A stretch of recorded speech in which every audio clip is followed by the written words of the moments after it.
ఇది పరిస్థితి అనమాట. ఇది వచ్చేసరికి హెడ్లైట్ వేసుకునేది కదా, ఈ హెడ్లైట్ వేసుకునేది ఇది మామూలుగా అయితే పిన్ అయితే పోయిందనమాట. ఇది డిమ్ డిప్ అంటారు కదా వీటిని. ఇది నొక్కితే కనుక లైట్ అయితే వస్తుందన్నమాట. ఇది ఏమైందనంటే పాడైపోయింది.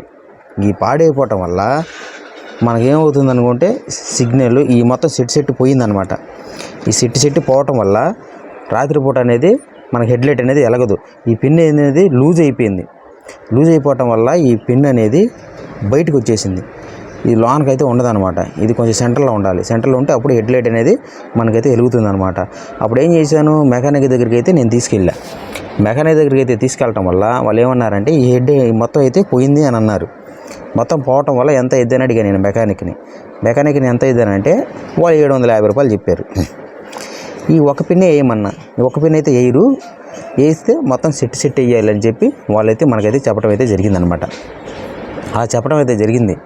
అప్పుడు నేనేం చేశాను, 750 రూపాయలు ఎందుకు, సెట్ మొత్తం బాగానే ఉంది కదా అని చెప్పేసి ఆ 750 రూపాయలు ఎలా మిగిలించుకోవాలనుకొని చిన్న ఒక ఆలోచన అయితే నాకు వచ్చిందనమాట. ఇది ఒక్కదానికి సెట్ చేసుకుంటే మనకు ఇంకా బాగానే ఉంటుంది కదా అని చెప్పేసి నేనైతే ఆలోచించాను అనమాట. ఆలోచించడం వల్ల ఏమైందనంటే పేవ్కి తీసుకొచ్చి ఏం చేశానంటే దీన్ని కొంచెం బయటికి లాగి పేవ్కి మొత్తం చుట్టూ వేసాను అనమాట. కనపడుతుంది కదా మీ పేవ్కి, ఈ పీకుకి ఇక్కడైతే ఇలా బయటకు అయితే లాగి పీకుకి అయితే వేయడం అయితే జరిగింది. వేసి పీకుకి వేసి ఏం చేశానంటే లోనకైతే నెట్టాను అనమాట. లోనకి నెట్టగానే ఇది స్టక్ అయిపోయింది. ఇప్పుడు ఏమైందంటే హెడ్లైట్ అయితే వెలుగుతుంది నాకు. ఇదివరకు అయితే హెడ్లైట్ అయితే వెలగదు. ఇది బయటకు వచ్చేసింది అనుకోండి, బయటకు వచ్చేస్తుంది లూజ్ అనమాట. ఏదో స్ప్రింగ్ పోయినట్టుంది. స్ప్రింగ్ పోవటం వల్ల బయటకు వచ్చేసింది. ఇంకా హెడ్లైట్ అయితే వెలగదు. ఇంక 750 ఎలా మిగిలించుకోవాలని ఒక చిన్న ఆలోచన రావడం వల్ల నేను పేవ్కి తీసుకొచ్చి ఇలా అయితే సెట్ చేయడం అయితే జరిగింది. ఇప్పుడు నాకు 750 రూపాయలు సేవ్ అయ్యిందనమాట. హెడ్లైట్ అయితే వెలిగిద్ది, కాకపోతే హార్న్ అయితే మోగదనమాట. నాకు హెడ్లైట్ వరకు వెలిగితే చాలన్నమాట. ఇది ఎల్సీలు కూడా పోయినాయి. బైక్ ఇది ఫ్రంట్ ఇది చూడు కనపడుతుంది కదా మీకు. ఇక ఆయిల్ సీల్ అయితే పోయిందనమాట. మనం అయితే ఫౌండరీ దగ్గరికి తీసుకెళ్తే వాళ్ళు దీంట్లో ఆయిల్ వేసి ఒక స్ప్రింగ్ లాగా వేస్తారనమాట. మొత్తం 450 రూపాయలు అడిగారు. గంటలు ఇచ్చేస్తానన్నారు. మనం తీసుకెళ్తే ఇంకా గంటలు అయితే ఇచ్చేస్తారనమాట. ఆయిల్ చూసారు ఎలా లీక్ అయిపోతుందో. మనం ఆయిల్ సీల్ తొందరగా మార్పించుకుంటే మంచిది. లేకపోతే ఈ రాడ్ ఉంది కదా మొత్తం దెబ్బ అయిపోద్ది అన్నారు, తరిగిపోయిద్ది అని అంటున్నారు. మరి రాడ్ మొత్తం మార్పించుకోవాలి. అందుకని చెప్పి మనం ఏం చేయాలనుకుంటే ఈ ఆయిల్ సీల్ అనేది వేయించుకుంటే చాలా మంచిది అనమాట. ఇక అవతల చూసారా, అవతల అలా బాగానే ఉంది. అవతలది ఇది బాగానే ఉంది. అవతలది ఇది చూసారంతా ఆయిల్గా ఉంది. కనబడిపోతుంది కదా మీకు కనుక బండి బాగా రేజ్ అయితే మాత్రం, ఈ బండి కొంచెం బాగా రేజ్ అయితే మనం చేయాల్సిన ఒక పని ఉందండి. ఏంటంటే కింద ఇక్కడ ఉంటుంది కదా కార్బేటర్, కింద కార్బేటర్ కనపడుతుంది కదా కింద. ఇక్కడ కార్బేటర్ ఉంటుంది అనమాట. ఈ డోమ్ తీస్తే మన కార్బేటర్ అనేది వస్తుంది అనమాట. కార్బేటర్ కింద ఇది ఇక్కడ కనపడుతుంది కదా స్క్రూ లాగా. దీన్ని ఇలా తిప్పుకోవటం కానీ స్క్రూ కనపడుతుంది కదండి ఇక్కడ. ఇది ఇలా తిప్పుకోవటం కానీ ఇలా తిప్పుకోవచ్చు. రేజ్ అనేది తగ్గటం కానీ పెరగటం కానీ అలా అవుతుంది అనమాట. ఈ స్క్రూ పెట్టి ఇలా తిప్పుకోవటం. కింద కనపడుతుంది కదా మీకు, ఇది ఇలా తిప్పుకోవటం.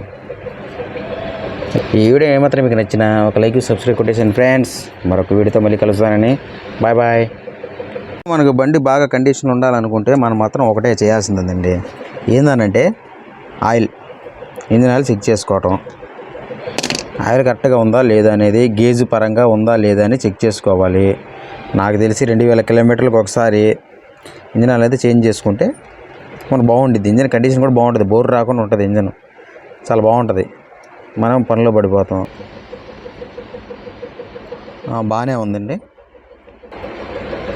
బాగానే ఉంది. ఫస్ట్ గీత అక్కడ ఉండాలి.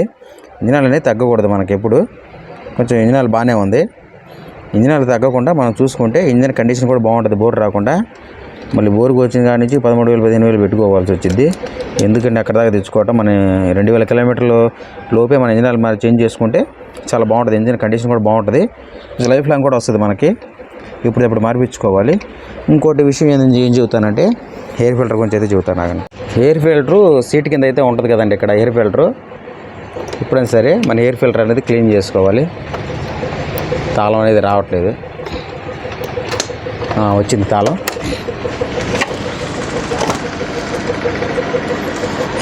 ఇది ఎయిర్ ఫిల్టర్ అనేది ఈ సీట్ కింద అయితే ఉంటుందండి.